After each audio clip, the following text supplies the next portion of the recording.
Okay, so here's a mind-blowing thing. Oh, great, my shirt is green, so the green screen's not really gonna work. Rats. So today is National Gibberish Day. And also it is the day before September 21st, and pretty much the best example of a gibberish song or gibberish chorus would be September by Earth, Wind, and Fire.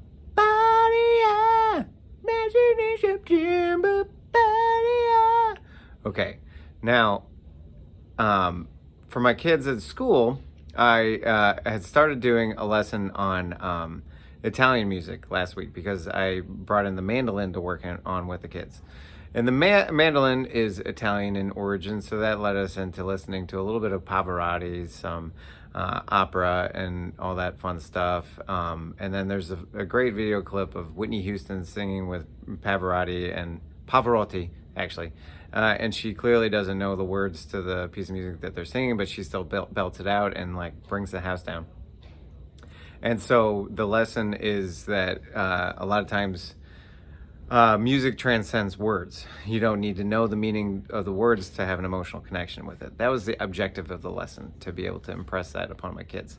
And then I remembered an old song from 1972 that I've always loved since I came across it, called Prison Cosinese Chuso by Adriano Celentano. As it's fantastic. I can't spell it out here because I don't think anybody can really spell it.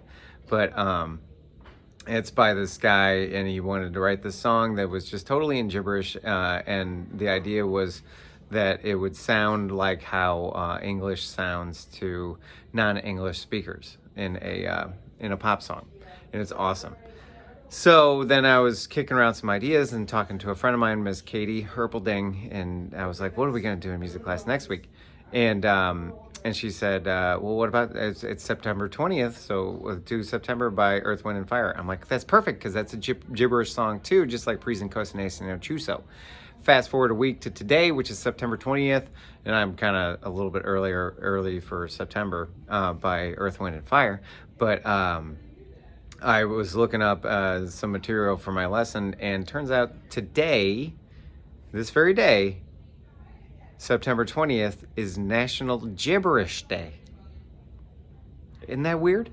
I had no idea when I started this little week-long journey, this little unit in music class, that this was going to happen. So I'm kind of flabbergasted, but also I have so much material because there's so much good stuff that you can teach with just gibberish, especially with people with special needs. They can move their mouths, they can make vocalizations, they can record a song that's just gibberish that we can loop a drum beat to, and we can do all that stuff. We can listen to I Am the Walrus by the Beatles and learn about major chords descending with there's all kinds of stuff that we can do. Do. So as you can tell, I am highly caffeinated and highly excited about this week's lesson. Okay, signing off, Greg.